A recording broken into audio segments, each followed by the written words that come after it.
राधे कृष्ण आप सभी को। आज हम सुनेंगे वट सावित्री व्रत कथा। वट सावित्री व्रत को बड़मावस या बरसाती मावस भी कहा जाता है।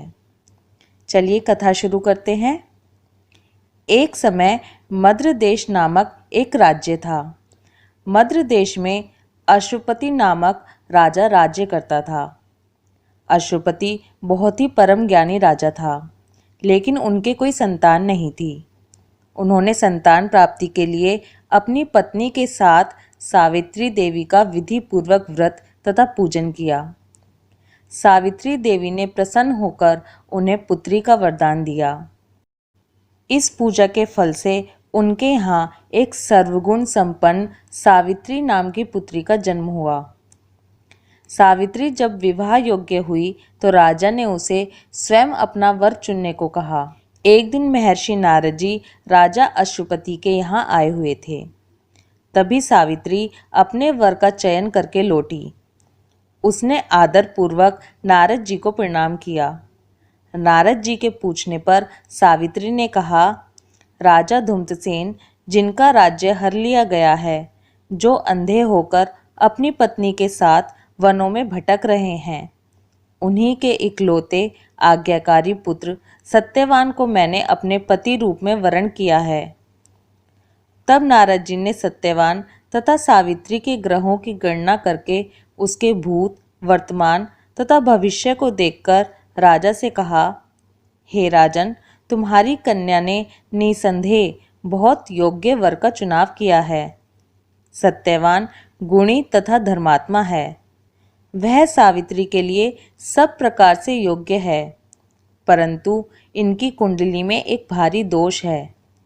सत्यवान अल्पायु है और 1 वर्ष के बाद अर्थात जब सावित्री 12 वर्ष की हो जाएगी तब सत्यवान की मृत्यु हो जाएगी।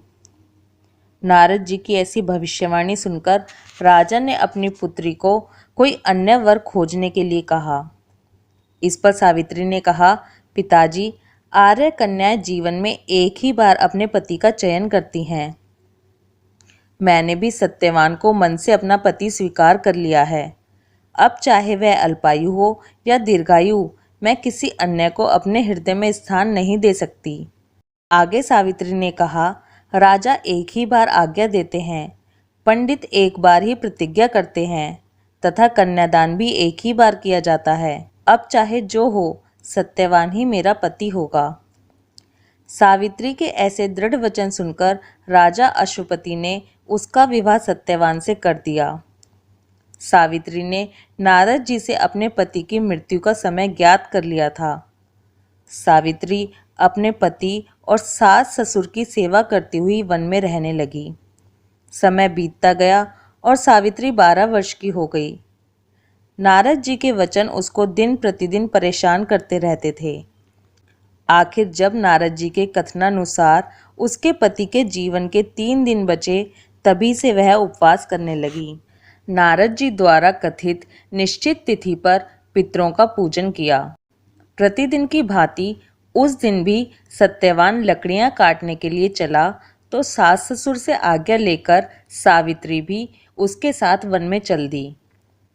वन में सत्यवान ने सावित्री को मीठे मीठे फल लाकर दिए और स्वयं एक वृक्ष पर लकड़ियां काटने के लिए चढ़ गया। वृक्ष पर चढ़ते ही सत्यवान के सिर में असहनीय पीड़ा होने लगी। वह वृक्ष से नीचे उतर आया। सावित्री ने उसे पास के बड़ के वृक्ष के नीचे लिटाकर सिर अपनी गोद में रख लिया। सावित्री का हृदय कांप रहा था। तभी उसने दक्षिण दिशा से यमराज को आते हुए देखा। यमराज और उसके दूत सत्यवान के जीव को लेकर चल दिए तो सावित्री भी उनके पीछे पीछे चल पड़ी। पीछा करती हुई सावित्री को यमराज ने समझाकर वापस लौट जाने को कहा, परंतु सावित्री ने कहा, हे यमराज, पत्नी के पत्नीत्व की सार्थकता इसी में है कि वह पति की छाया के समान अनुसरण करे।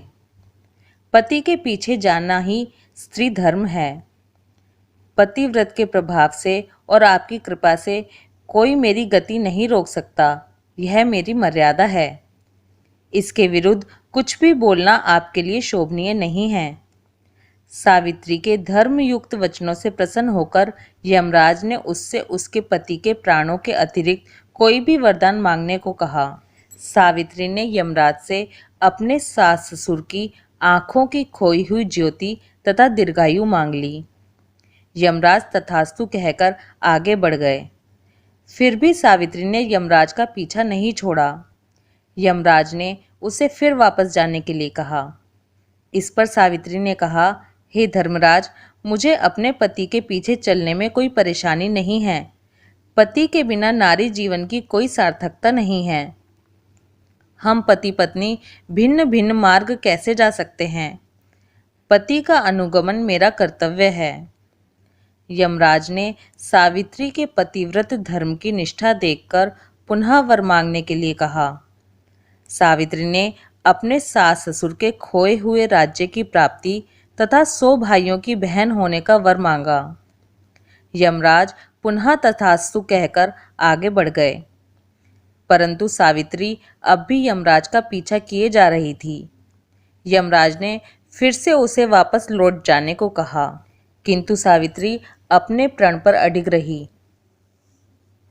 तब यमराज ने कहा, हे देवी, यदि तुम्हारे मन में अब भी कोई कामना है तो कहो, जो मांगोगी वही मिलेगा। इस पर सावित्री ने कहा, यदि आप सच में मुझ पर प्रसन्न हैं और सच्चे हृदय से वर देना चाहते हैं तो मुझे 100 पुत्रों की माँ बनने का वरदान दीजिए।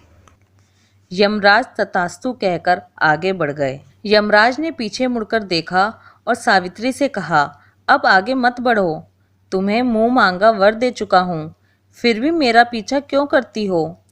सावित्री बोली, धर्मराज, आपने मुझे 100 पुत्रों की माँ होने का वरदान तो दे दिया, पर क्या मैं पति के बिना संतान को जन्म दे सकती हूँ?